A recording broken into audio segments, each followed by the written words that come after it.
화면 보시죠. 후보자 아들 학폭 사실을 기록한 두 장의 진술서인데요. 이 진술서 본 적이 있습니까?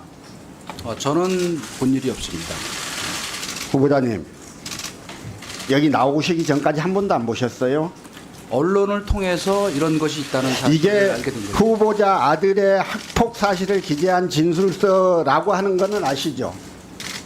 뭐 공식 진술서는 자요. 아닌 것으로 공식이건 알고 있습니다. 아니건 간에 말입니다. 네. 최소한 우리 내 아들이 다른 친구를 두드러 패고 어쩌고 했던 내용들이 기재되어 있는 진술서라면 아버지라면 최소한 내용을 확인하고 아들을 불러서 이게 사실인지 왜 친구를 괴롭혔는지 물어보고 잘못한 점이 있으면 훈계했어야 되는 거 아닙니까? 이걸 아예 무시해버리고 보지도 않고 그리고 오늘 오시는 겁니까? 아닙니다.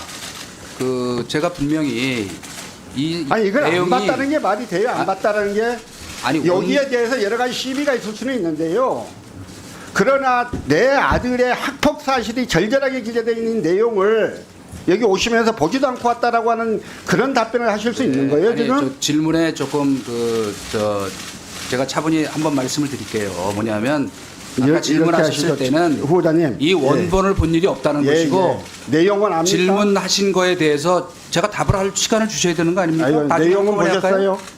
아니 제가 봤냐고 물어보는 나중에 거예요. 언론을 통해 보도된 거를 뒤늦게 봤는데 그 사실을 제가 물어봤습니다. 저희 아들한테. 그 중에서 무엇이 이따가 사실이냐. 내용에 대해서 예, 이따가 그러니까 제가 다 상당 부분 질문할 사실이 거예요. 아니라고 얘기한 거를 저는 확인을 물론 했죠. 예. 자, 이 진술서는 후보자 아들에게 2011년 1월 1학년 때 학교 폭력을 당한 학생들이 2012년 3월 2학년이 돼서 학교 폭력을 상담하고 작성한 진술서들이에요. 자, 다음 화면 보시죠. 후보자는 이게 정식 진술서가 아니어서 효력이 없다 이렇게 주장을 하십니다. 그러나 2015년 서울시 교육청의 하나고 특별감사 결과보고서에 의하면요. 피해 학생들의 진술서는 1학년 때 교사였던 A에게 상담하고 A 교사가 같은 학교 B 교사에게 사실인지 여부를 파악해달라고 요구하고 이에 B 교사가 피해 학생들과 친분이 두터웠던 교사 CD에게 상담을 진행해서 진술서를 작성하도록 했다라고 되어 있습니다. 이 감사 결과 학폭 피해 사실을 알고 있는 교사만 4명에 이른다는 거예요. 다음 화면 보시죠. MBC 보도, YTN 보도, 뭐 이건 잘 아실 거 아니에요. 그리고 더하여 오늘 아침에 경향신문 보도까지 이어졌습니다. 한 교사는 2학년이 되어서 찾아온 피해 학생들이 1학년 때 당한 학교 폭력을 너무 힘들어했고 학폭 피해 보고 뒤 진술서를 작성했다 이렇게 발언을 했습니다. 후보자가 1학년 때 화해했다고 주장하는 것과는 달리 진술서를 쓴다는 건 화해가 되어서 쓴 건 아니다 이렇게도 말합니다. 또 다른 교사는요.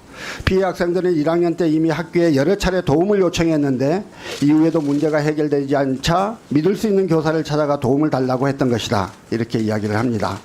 그리고 뒤늦게 사태의 심각성을 안 교사들이 이 정도 가해행위면 후보자 아들이 학교를 떠나야 하는 것이라고 판단했다고 그런 말도 합니다.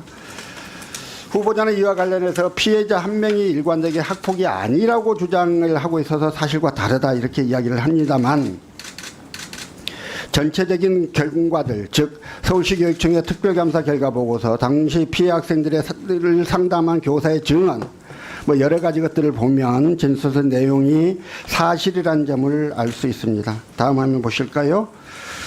진술서 중 하나인데요. 이 진술서에서 피해 학생 모두 4명이고요.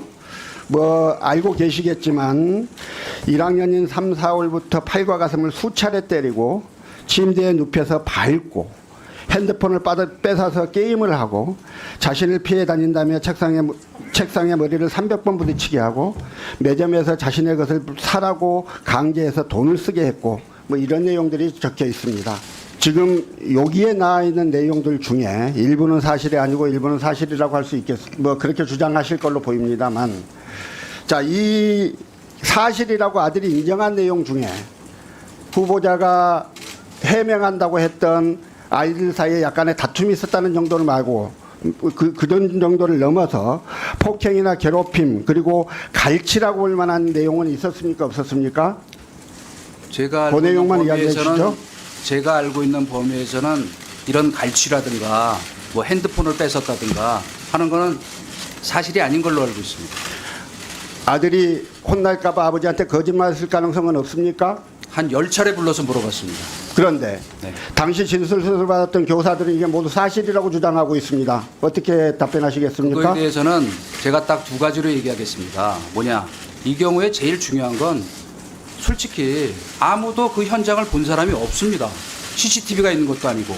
그렇다면 피해를 입었다고 하는 학생의 진술이 제일 중요한 거 아닌가요?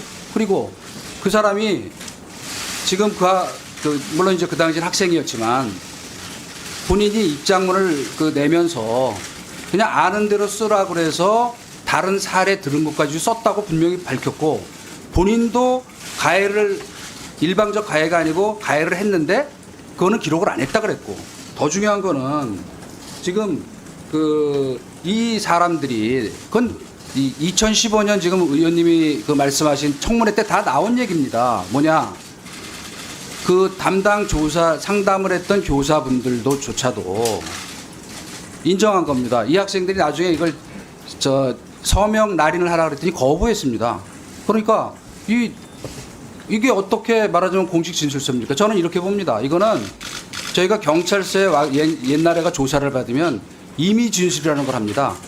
조사받을 때 아는 대로 다 써봐.